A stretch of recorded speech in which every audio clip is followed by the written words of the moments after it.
சாக்ஷி கிரவுண்டுக்கு பிராக்டிஸ் போயிட்டு வரேன் ஓகேயா? அப்ப நாளைக்கு மேட்ச்ல உங்களை எதிர்பார்க்கலாம். அதெல்லாம் எதிர்பார்க்க முடியாது. நீ ஏமா அதை எதிர்பார்க்குற? பிரேவிஸாம ஆடுறாப்ல. நான் இப்போ போய் பிராக்டிஸ் பண்ணனாதான் நான் பயங்கர ஃபார்முக்கு வர முடியும்.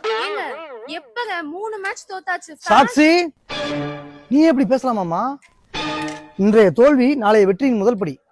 இன்றைய கொட்டை நாளைய மரம் இல்லையா சாக்ஷி? என்ன சாக்ஷி இது? ஆமா ஆமா 3 நாளாவே எங்கேயா சைக்கிளிங் போயிட்டு இருக்காப்ல. நல்லா பயங்கரமா வெயிட் லாஸ் பண்ணி ஃபிட் ஆயிட்டாப்ல. நீ சொல்றது கரெக்ட் தான். ஃபேன்ஸ் எதிர்பார்க்கறாங்கன்னா அதுக்கு நான் ஒன்றும் பண்ண முடியாது சாக்ஷி. பார்த்து ஓட்டுங்க ரோஹித். இங்கே மோதுற மாதிரி வர்றீங்க. எப்பங்க நீங்க ஆடுறத பார்த்தா பாயிண்ட்ஸ் டேபிள்ல இருப்போமானே. சாக்ஷி நீ இப்படி பேசாத சாக்ஷி. எனக்கு வெக்ஸ் ஆகுது, வெறுப்பாயிரும். போ சாக்ஷி வீட்டுக்குள்ள. சாக்ஷி தெரிச்சு போகும் தெரிச்சு. எல்லாம் ஒரு அளவுதான். எங்கேயோ வர மாதிரியாத்தான் என் மேல வந்து ஏறாத்தான் எல்லாத்துக்கும் தோழி தோழினா நான் என்னடி பண்ணுவேன்? சாக்ஷி எதுக்கு எடுத்தாலும் தோணி. வீட்டில் நடக்கிற பிரச்சனை வெளியே தெரியக்கூடாது. வாங்க ரோஹித் வாங்கிடும். நல்லா இருக்கீங்களா? ஒரே டயட்டு தான் போல. இல்லை ஏப்பமா அது? ஆமா ஆமா நீங்க ஒரே பிராக்டிஸ்ல இருக்கீங்க போல. பிராக்டிஸ்லாம் இருக்கேன். கொஞ்சம் நிலமா கொஞ்சம் வரல.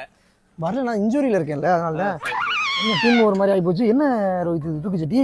இது வந்துட்டு டயட் பிளான்ல இருக்கேன்ல, அதனால தர்பீஸ். உள்ள பூரா தர்பீஸா? ஆமா. அதுக்கு 2 பழத்தை கட்டி கொண்டு வர வேண்டியதானே ரோஹித்? அது எல்லாருக்கும் தெரியற மாதிரி ஓப்பனா பண்ண முடியாது. அப்படியா? சரி சரி சரி சரி. சும்மா ஒரு சின்ன ஃபைட்டு வீட்டில் சாக்ஷி கூட. சரி சரி சரி. ஆமா சரி. கிரவுண்டு தானே போறியா? ஆமா ஆமா. வண்டியை விட்டு போங்க. உங்களுக்கு கொஞ்சம் டயட்டு தான். எடுங்க வண்டி எடுங்க எடுங்க. ஏப்பத்தை கண்ட்ரோல் பண்ணுங்க. ரொம்ப ரொம்ப ஒழுங்கா ஓடிவி இல்ல.